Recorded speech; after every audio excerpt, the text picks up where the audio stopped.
ini kita bersama dengan pemimpin redaksi Berita Mona Lisa dan Mona Lisa TV di Studio 2 Mona Lisa TV di Perlanaan. Hari ini kita akan coba untuk mencoba berbincang dengan pemimpin redaksi Berita Mona Lisa seputar milad media Berita Mona Lisa yang ke-7. Jadi untuk mengetahui apa yang akan kita coba mempertanyakan kepada pemimpin redaksi mengenai milad yang ke-7 yang akan datang. Selamat sore. Nah, ini kita akan coba untuk berbincang-bincang secara santai kepada Bapak selaku pemimpin redaksi di media Berita Mona Lisa tentang seberapa persiapan atau apa yang sudah dipersiapkan untuk milad yang ke-7 media Berita Mona Lisa yang mungkin ini bukan usia muda lagi, tapi sudah menjelang sudah memasuki usia remaja. Ya. Oke. Ya, assalamualaikum warahmatullahi wabarakatuh, pemirsa Mona Lisa.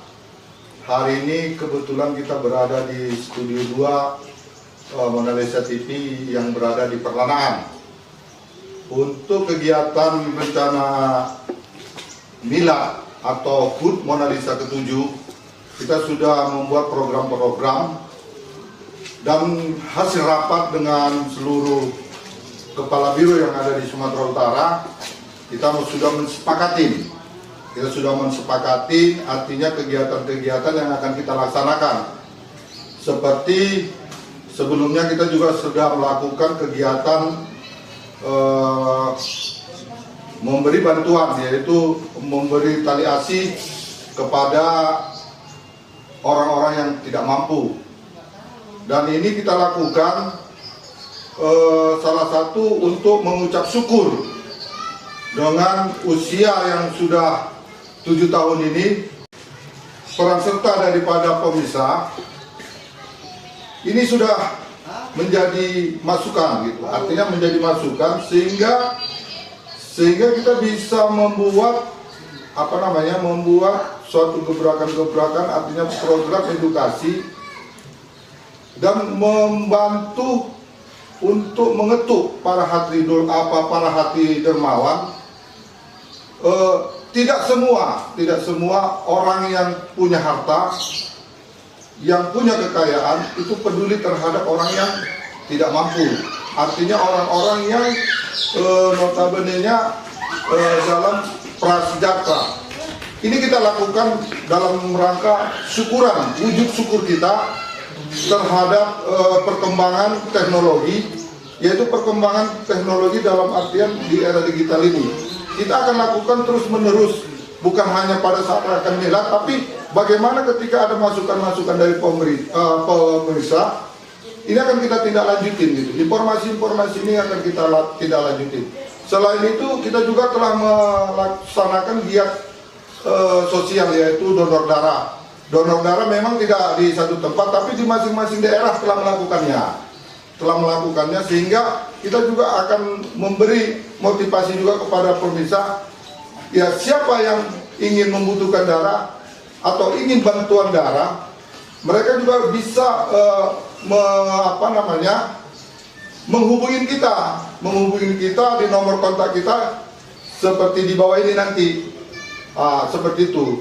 Jadi kita berharap giat sosial yang kita lakukan ini berhasil dan menjadi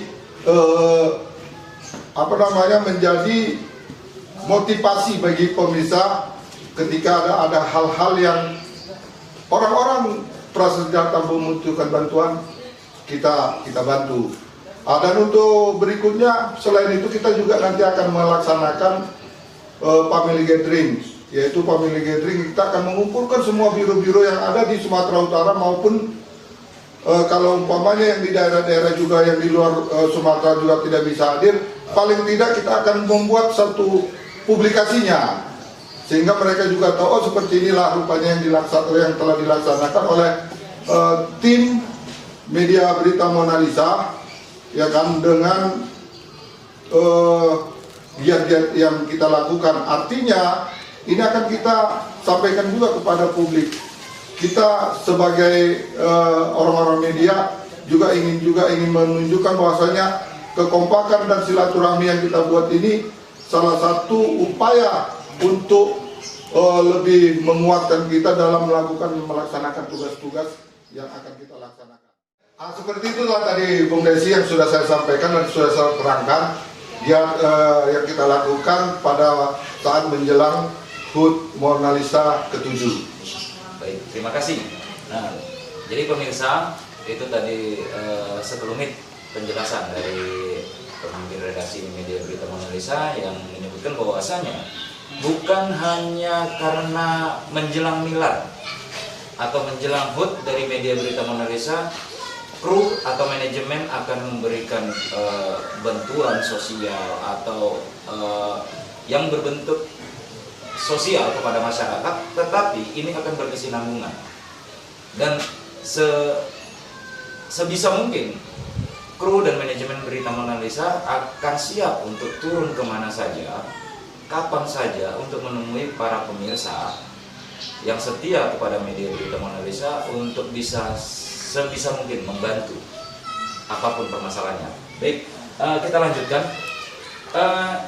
Kita sering mendengar dari pemimpin redaksi Media Berita Mona Lisa seperti bisa disebut dengan slogan atau apapun tagline kita yang menyebut bahwasanya satu guru lain gunung. Nah, ini boleh nggak kita dapat bocoran apa makna yang bisa kita tangkap dari situ? Ya, terima kasih Bung Desi. Sebenarnya kalau persoalan filsafat itu seperti filsafat ya, satu guru lain gunung itu. Artinya gini Bung Desi, ketika kita menimba ilmu untuk kita pelajari, untuk kita untuk kita terapkan nanti di masyarakat, kita nggak harus belajar ke gunung lain. Artinya ketika kita belajar di satu gunung, berarti kan satu guru. Artinya hanya satu guru aja yang kita pelajari. Tapi ketika kita akan menyeberang ke gunung lain, ya kan? Artinya dalam satu guru nyebrang ke guru lain, inilah yang akan membuat kita nanti terjebak dalam satu hal-hal yang sifatnya tanda kutip negatif. Artinya apa? Kita lakukan itu, artinya filsafat seperti itu kita lakukan, bukan sembarang filsafat, tapi itu kita banyak baca-baca buku-buku filsafat yang artinya ya seperti itu. Ketika kita belajar di satu gunung, ya kan, akan belajar lagi di gunung lain, itulah yang akan kita membuat kita tersesat. Artinya ada nilai filsafat hidupnya yang harus kita pelajari, kita terapkan di situ. Kalau kita duduk di satu instansi atau satu media, jangan coba-coba lagi pemirsa. Kita ingatkan, ketika kita bekerja di satu tempat, jangan lagi berpikiran ke tempat-tempat lain lagi, karena tidak akan fokus pemirsa. Dan itu akan mengganggu konsentrasi kita ketika kita melakukan tugas-tugas di tempat kita asal kita dibesarkan. Mungkin seperti itu, Bung Desi. Oke, baik. Jadi pemirsa, ternyata sangat mendalam, ternyata sangat luas pengertian dari satu guru lain gunung. Jadi boleh kita mungkin maknanya, boleh kita berpijak atau berpindah ke gunung-gunung lain, tapi kita tetap masih harus ingat dengan yang satu guru itu aja. Baik, ini pemimpin redaksi Berita Mona Lisa, ini kita coba tadi di studio 2 Media Berita Mona Lisa dan Mona Lisa TV ini ada seperti slogan atau tagline dengan kata 7 inspirasi untuk anak negeri ini. Apakah ini ada kaitannya dengan milad yang ke-7? Ya pemirsa, Pak Desi, terkait dengan persoalan satu guru lain gunung itu tadi, seperti ini Pak Desi, gambarannya seperti ini. Ketika kita mengerjakan sekecil apapun pekerjaan yang akan kita laksanakan, kalau kita fokus, hasilnya akan besar. Dan yang kedua, walaupun hasil daripada yang kita raih itu setetes, kalau itu bening, itu akan membawa kesehatan buat kita, daripada kita mendapat hasil yang seperti air bah tapi mengandung lumpur, mengandung bebatuan. Terakhir kan kita juga yang ditimpa musibah dan masalah. Mungkin kalau untuk pembahasan tentang satu bulan itu seperti itu Pak Desi. Artinya kita tetap fokus. Dan yakinlah Pak Desi, ketika kita fokus berkarya, karya itu tidak akan mengkhianati hasilnya. Dan itulah yang harus kita, dan itu selalu saya tanamkan kepada seluruh tim Mona Lisa, seluruh kru Mona Lisa, seluruh manajemen Mona Lisa, sehingga kita bisa menghasilkan karya-karya yang benar-benar maksimal dan bisa menjadi edukasi seperti itu tadi untuk anak negeri. Seperti itu Bung Desi. Nah, jadi yang kita mau ini, apakah slogan 7 inspirasi untuk anak negeri ini ada kaitannya dengan milad Mona Lisa yang akan datang yang ke-7, dan apa sebenarnya yang dimaksud dengan apa inspirasi yang 7 itu? Oh, sebenarnya gini Pak Desi, ini angka 7 ini adalah angka yang sakral. Jujur, itu angka yang cukup membuat semua orang yang ada di dunia ini akan mengetahui angka 7 itu. Termasuk di dalam Al-Quran, angka 7 berulang-ulang disebut di situ. Angka 7 berulang-ulang disebut di situ. Di dalam Al-Quran disebut angka 7 itu. Kenapa saya bilang di dalam Al-Quran disebut angka 7? Kita ada terbagi-bagi dunia kita. Langit pertama, langit kedua, langit ketiga, sampai langit ke-7. Begitu juga alam, begitu juga semuanya. Ada 7 rangkaian yang diceritakan oleh Allah Subhanahu wa Ta'ala di dalam Al-Quran itu. Saya mengutip dari angka 7 itu kebetulan pada saat HUT Mona Lisa ini, ya kan, pada saat HUT Mona Lisa ini yang ke-7. Makanya untuk mengetahui apa sih makna angka 7 itu tadi, saya coba cari di daftar pusaka, saya searching, saya selancar di Google, ya kan, mencari informasi tentang angka 7 ini. Ternyata angka 7 itu sangat luar biasa, Bung Desi. Sangat luar biasa. Makanya kalau artinya ketika kita berbicara tentang angka 7, dan mungkin nggak semua orang paham tentang angka 7 ini. Seperti itu Bung Desi. Artinya kita mengambil tagline ini, dan ini menjadi program khusus nanti untuk kedepannya.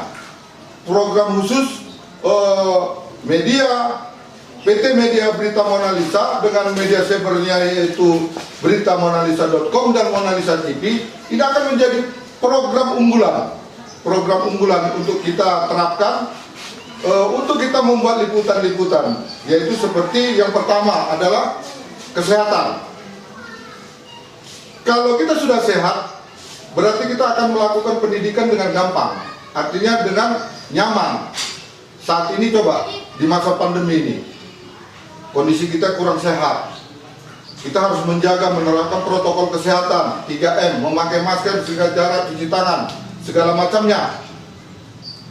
Akhirnya pendidikan di stop, ditunda dengan waktu yang tidak ditentukan. Seperti itu pemirsa. Jadi yang pertama adalah kesehatan, pendidikan.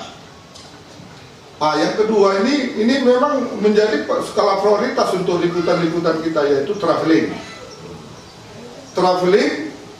terus kuliner. Karena Mona Lisa ini kan identik dengan wujud seorang perempuan gitu ya kan, dengan keagungan seorang perempuan, keagungan dengan apa, makanya kita terapkan kuliner ini. Kuliner artinya kita akan membahas tentang kuliner sekecil apapun, artinya makanan-makanan yang tidak pernah dikenal, ini akan mulai kita bangkitkan untuk meningkatkan ekonomi, untuk meningkatkan ekonomi melalui UMKM pemirsa. Jadi jangan pemirsa saya buat ini nggak ada saling hubungannya. Ada semua saling hubungannya. Yang pertama kesehatan, pendidikan, traveling, kuliner identik dengan UMKM, ya kan? Kalau kuliner ini kita terapkan, ini kita bisa jual, UMKM kita kan, ekonomi UMKM kita akan meningkat. Seperti itu kan, Bung Desi. Terus yang kedua, untuk meningkatkan UMKM ini kan harus ada sumber bahan-bahan bakunya, sumber bahan bakunya yang harus kita siapkan, seperti padi segala macamnya, ya kan, coklat segala macamnya, yaitu melalui perkebunan. Dan perkebunan ini kan identik dengan juga hubungan dengan kita untuk makan kita sehari-hari. Kan bukan hanya kita makan kue aja kan. Artinya kuliner-kuliner seperti makan ayam yang pernah kita buat liputan ya, ayam holat gitu, kan harus ada harus ada nasinya. Kita kan sebagai orang yang di Indonesia bagian barat ini kan, komoditas yang kita makan sehari-hari itu kan adalah beras, yaitu di pertaniannya. Seperti itu. Artinya 7 ya kan. Pertama kesehatan, pendidikan. Pendidikan, yang kedua, yang ketiga traveling dengan kuliner. Ini kan satu rangkaian ini semua. Ketika traveling ini, ketika wisata-wisata kita di Indonesia ini, makanya kita kan selalu ketinggalan kita. Kenapa? Ketinggalan dengan negara-negara lain, ya kan, tentang pengelolaan pariwisatanya. Seperti yang dibilangkan, yang dibumingkan oleh Presiden kita, Presiden Bapak Jokowi, ada 10 Bali Indonesia yang baru. Ada 10 Bali Indonesia yang baru, termasuk, gak tahu Bung Desi, termasuk Danau Toba ini. Dan Danau Toba itu, ya kan, digembar-gemborkan Monaco-nya Asia Tenggara. Seperti itu. Jadi kalau umpamanya traveling ini nggak disiapkan kulinernya, ya kan, terus orang yang dari negara lain datang, emang mau nengok pemandangan-pemandangan doang? Kan nggak seperti itu. Ya harus, dia kan akan mau cicipin makanan. Apa sih makanan yang paling digemari di sini, yang menjadi makanan favorit? Yaitu tadi itu makanan-makanan khas daerah yang harus kita gali, Bung Desi. Terus balik lagi kita masuk ke habis traveling, kuliner, terus yang kelima, nah UMKM-nya, baru pertanian ke perkebunan. Inilah 7 daripada program unggulan setelah kita melaksanakan inilah akan yang menjadi program unggulan liputan-liputan kita. Kalau hanya politik tentang apa itu, yang lain-lainnya nggak kita, artinya nggak menjadi skala prioritas, ya kan. Juga menggali tentang budaya-budaya, itu kan termasuk tadi di traveling, ya kan. Disitulah, itulah ya, makanya kita ambil 7 inspirasi untuk anak negeri. Artinya Mona Lisa ini, pemirsa, kita berharap Mona Lisa ini akan menjadi media edukasi bagi masyarakat yang ada di seluruh Indonesia maupun dunia. Demikian pemirsa. Baik, pemirsa, tadi sudah banyak dijabarkan oleh pemimpin redaksi media berita Mona Lisa dan Mona Lisa TV. Terakhir, Bapak Pemret, apa yang menjadi harapan-harapan dari Babe ke depan tentang PT Media Berita Mona Lisa dan Mona Lisa TV yang mungkin selama ini sudah menjadi target, selama ini sudah menjadi mimpi, selama ini sudah menjadi harapan-harapan besar dari seorang Babe? Ya, terima kasih Bung Desi. Pemirsa, setiap pimpinan perusahaan mempunyai mempunyai mimpi besar. Kita juga di manajemen PT Media Berita Mona Lisa juga mempunyai mimpi. Yang pertama, saya punya mimpi kita punya mobil studio yang bisa mobile kemana-mana. Artinya ketika kita melakukan liputan, kita nggak harus menunggu harus di studio, tapi mobil itu akan kita jadikan satu studio yang bergerak kemana aja dan bisa untuk melakukan wawancara, melakukan talk show di dalam mobil itu juga. Itu yang pertama. Yang kedua, saya punya mimpi besar. Biarlah dibilang oleh pemirsa, si Babe itu gila. Ya, memang saya gila. Saya mania dalam soal di media ini. Saya mania betul. Saya ingin punya satelit. Walaupun satelit itu saya sewa. Dan itu salah satu mimpi-mimpi besar saya. Di usia saya yang ke-58, ini mungkin masuk ke 58, bulan 5 udah masuk 59. 60 saya sudah tinggal mengarahkan kepada kawan-kawan yang ikut bergabung di dalam satu tim. Artinya kita sudah memberi program-program, ini dijalankan, ini laksanakan, ini buat liputannya. Seperti itu. Jadi mimpi kami, mimpi kita semua adalah yang pertama adalah memiliki mobil untuk dijadikan satu studio yang bisa bergerak kemana-mana, untuk menjadi satu studio yang bisa bergerak kemana-mana. Yang kedua, bagaimana kita bisa memiliki satelit sendiri walaupun itu sewa.